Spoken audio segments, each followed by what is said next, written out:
Di sini kami akan menjelaskan tentang rantai makanan. Sebelumnya, apakah teman-teman sudah tahu apakah itu rantai makanan?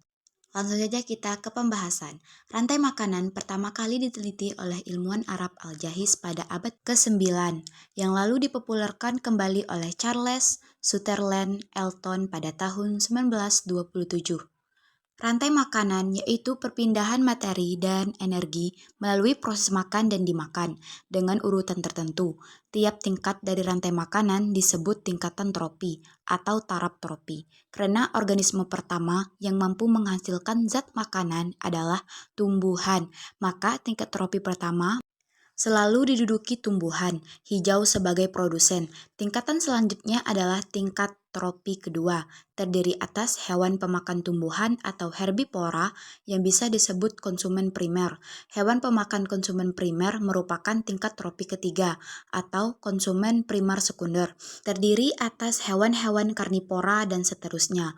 Organisme yang menduduki tingkat tropi tertinggi disebut konsumen puncak.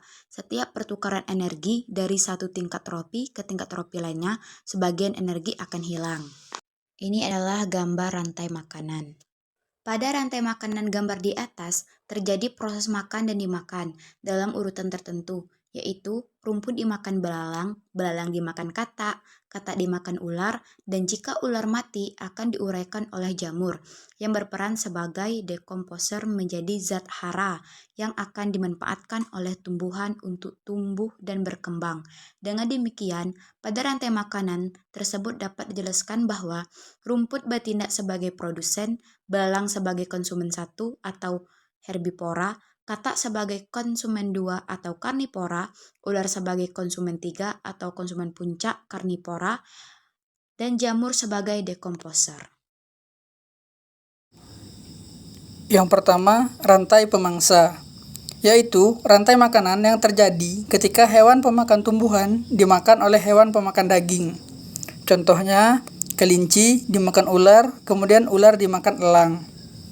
Kedua, ada rantai saprofit, yaitu rantai makanan yang terjadi untuk mengurai organisme yang sudah mati. Rantai ini muncul karena adanya dekomposer. Contoh, elang mati, kemudian dimakan oleh bakteri. Yang ketiga, ada rantai parasit, yaitu rantai makanan yang terjadi karena terdapat organisme yang dirugikan. Contohnya, pohon besar, benalu, manusia, dan kutu. Ada dua tipe dasar rantai makanan. Yang pertama, rantai makanan rerumputan, grazing food chain, yaitu rantai makanan yang diawali dari tumbuhan pada trofik awalnya. Contohnya rumput, belalang, tikus, ular. Yang kedua, ada rantai makanan sisa atau detritus food chain, yaitu rantai makanan yang tidak dimulai dari tumbuhan, tetapi dimulai dari detritivore. Contohnya serpihan daun, cacing tanah, ayam, kemudian manusia.